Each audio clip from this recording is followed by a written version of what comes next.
Viena no burām top Kuldīgā pie Mākslas un izglītības kopredzes telpas adatu fabrika. Ieceri, kā to pārvērst, izlūgojusi māksliniece Ieva Vītola lingvista un viņas dzīves biedrs Ole. Uz baltā audekla kopā ar sanākušiem interesantiem viens pēc otra top 3 stūri. Tā ir dinamiskākā forma. Man ir tāda sajūta, ka Kuldīgā ir ļoti daudz līdz šim bijis 4 stūris kā simbols, jo tāda stabilitāte un tāda, tā kā senatne, ja? Bet kaut kas jau mainās un dzīve iet uz priekšu, un tāpēc mēs ar 3 stūriem šoreiz padarbosimies. Tādēļ, ka man patīk zīmēt un es eju mākslas skolā. Ļoti skaista tāda akcija, tikai burmaziņa. Vienotība visiem pāriem kaut ko padarīt kopā. Kopiena veidojas no šiem maziem 3 stūrīšiem šķiet šobrīd krāsainajiem. Man ļoti gribas, lai tie cilvēki kāpj ārā no saviem rāmīšiem un lec iekšā rotiņām, ja ir šie rāmīši. Un patiesībā es mīlu kuldīdzniekus, un šī ir iespēja to darīt publiski. Jāteic, ka šais dienās par mākslas darbiem pārtapa aptuveni 100 buru, gan Liepājā, kura 2027. gadā būs Eiropas kultūras galvaspilsēta, gan arī tās sadarbības vietās Dienvidkurzemes un Kuldīgas novadā.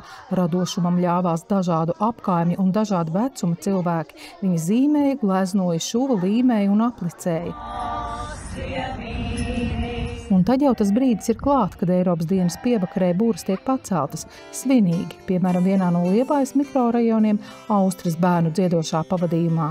Pilsētā, kurā piedzimst vējš, piedzimst vējš.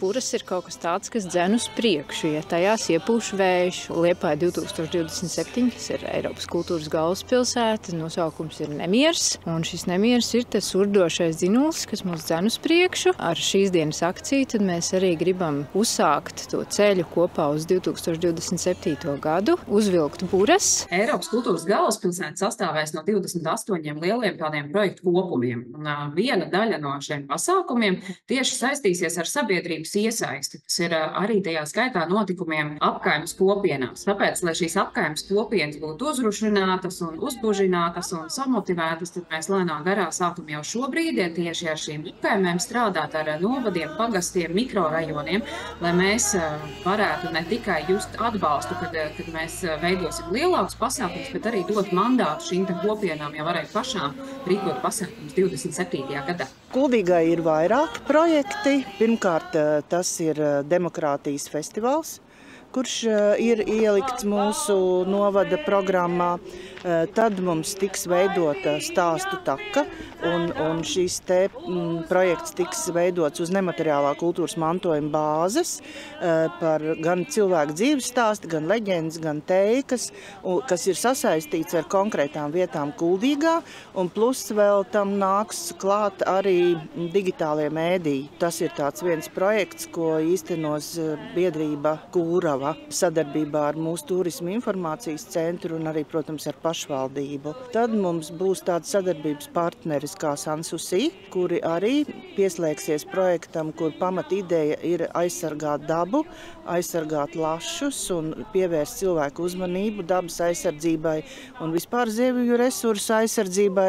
Un viņi kultūru šī gadījumā izmantos kā instrumentu, kā pievērst sabiedrības uzmanību.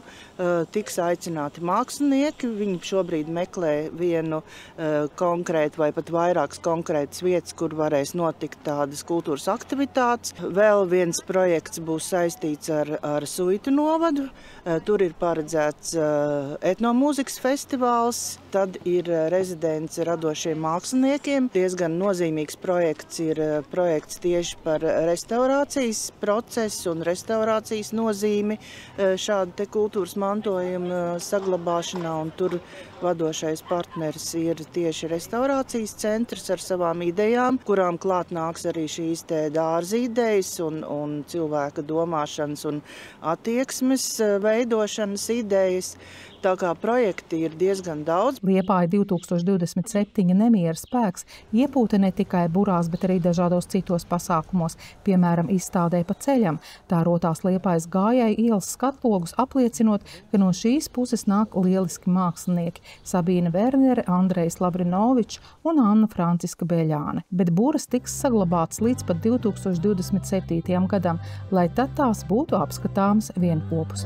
Aiziet ceļā uz kultūras galvaspilsētu! Ieva Benefelda-Lants Perševics Skrundas televīzija sadarbībā ar TV Kurzeme un akcijas dalībniekiem no Liepājas, Dienvidkurzemes un Kuldīgas novada.